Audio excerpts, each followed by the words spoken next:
come out here every week and look for a refill. Yes. People had some trouble getting refills in their cars this week. But I didn't have a bit of problem.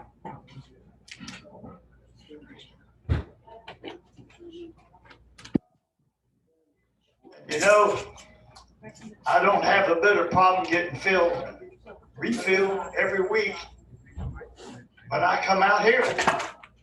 Sometimes I come out here and I have, well, I guess you could say it's a bad spirit.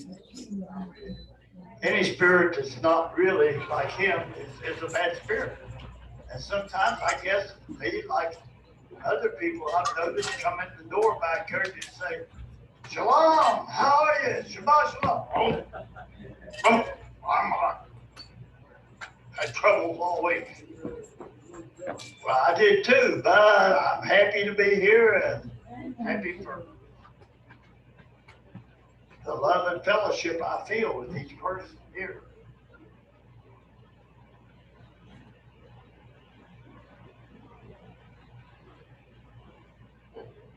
I'm going to start in the 7th chapter of Matthew today.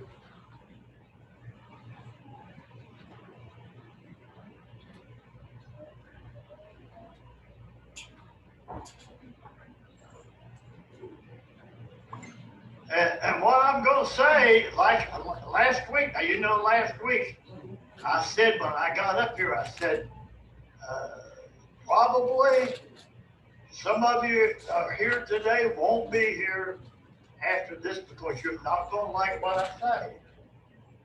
And that's very possible today that some won't like what I say, but Yahweh put me here in the place that he put me here, whether you like it or not.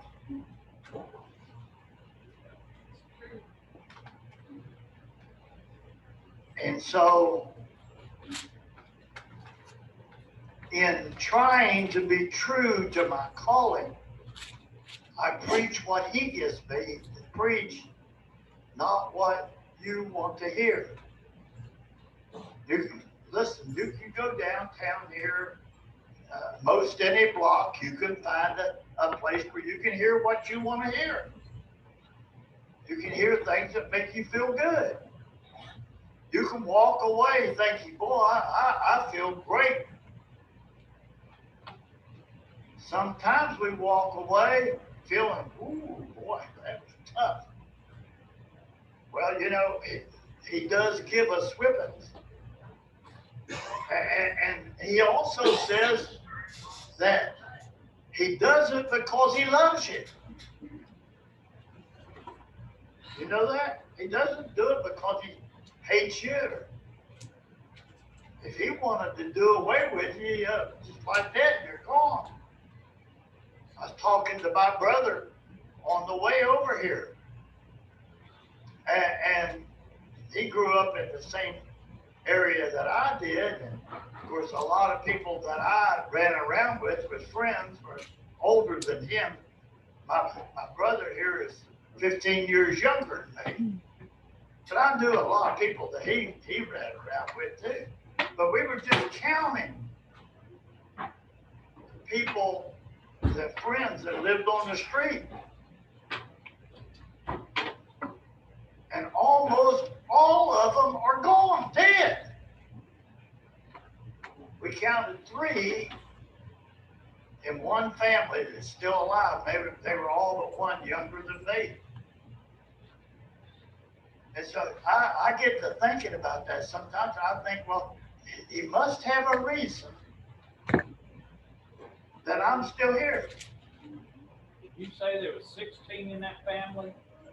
That's 16 as I could count. I thought there were 18, but I can only count 16, and there's only 3 of them still alive that we know of. That was in one family.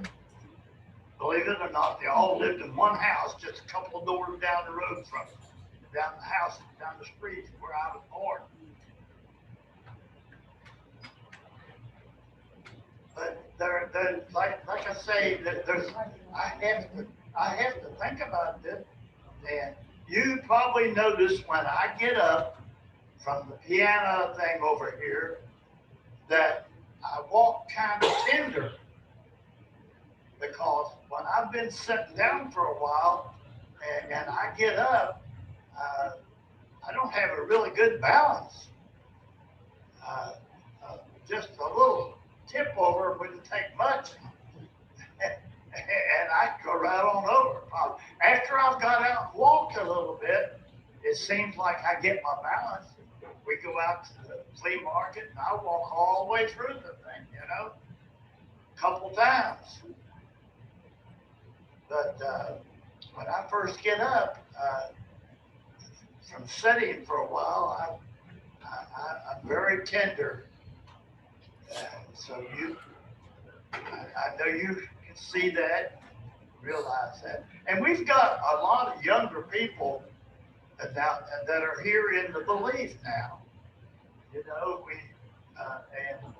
And sooner or later, if Yahweh goes on, the time goes on, they're going to have to take over.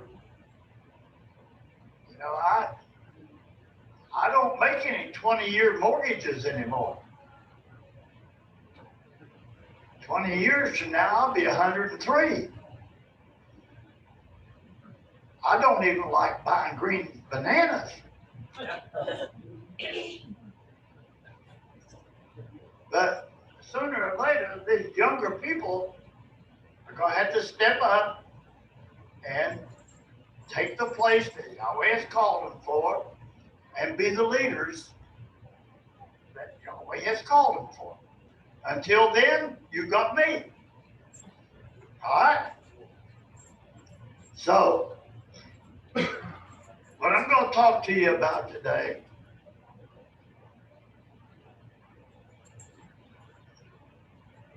verse 21, Matthew 7. Verse 21, page 952. Now, this might be kind of rough, but believe me, I hold nothing against you. I love each and every one of you. I'm tickled every time I see one of you come through the door. And when you're not here, I grieve.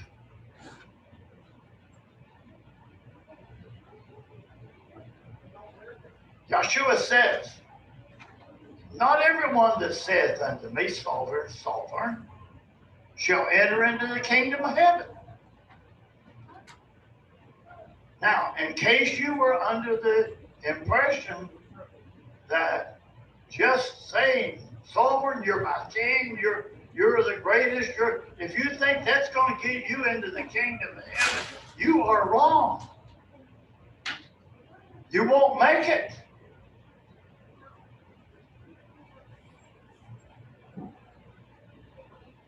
But he that doeth the will of my Father which is in heaven.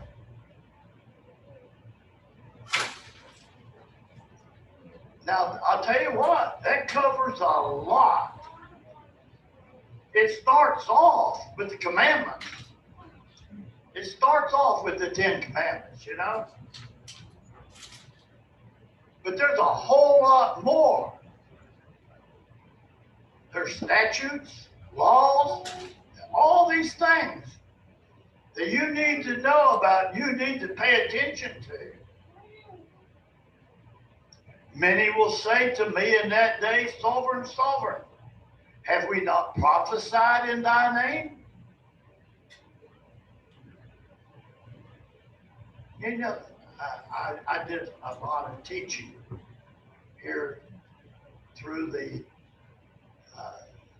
feast. Each night during the feast, I did a teaching, and I covered a lot of these things that I don't cover usually. But this is one of the things that I covered. And prophesying. What is prophesying? Well, there's many things that comes under the heading of prophesying. Speaking in tongues, prophesying. Foretelling the future, prophesying. Preaching the word, prophesying. Spreading the word, evangelizing, prophesying. And these people say, I did all those things in your name. And in your name I cast out devils. And I've done many wonderful works. Now, how many of us sitting here today could go to him and say all that? Not many of us. Not many of us could go to him and say, yes, I've prophesied your name, I've cast out devils in your name, and I've done many, many works in your name.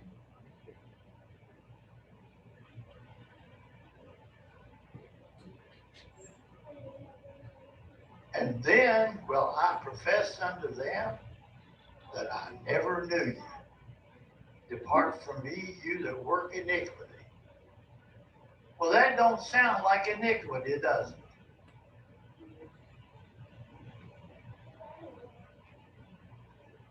You see, he said, but he that doeth the will of my Father. What is the will of my Father? Listen, we're given lots of examples. We're given lots of examples. One of the first ones was Cain and Abel. Cain and Abel. Here was two boys, right? And you may argue about their heritage, but it doesn't matter. Their heritage doesn't matter. What mattered was inside of them in their heart.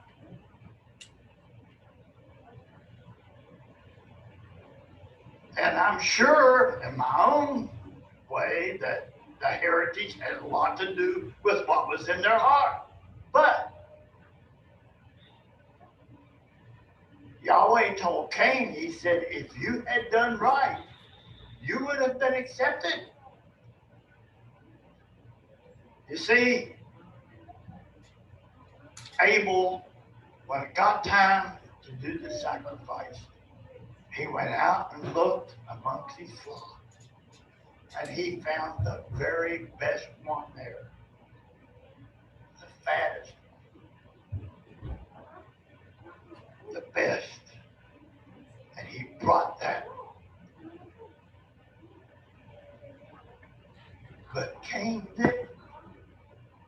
Cain brought an offering, but it don't say anything about him going out and choosing the best. He brought an offering. A lot of people think, oh boy, I pay tithe. Some do, some don't.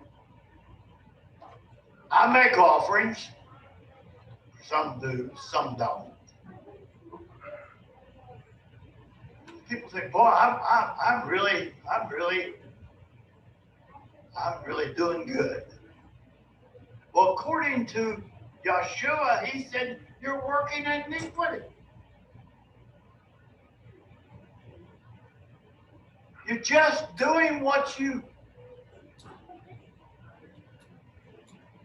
want to do. Are you bringing the best to him? Are you bringing the first?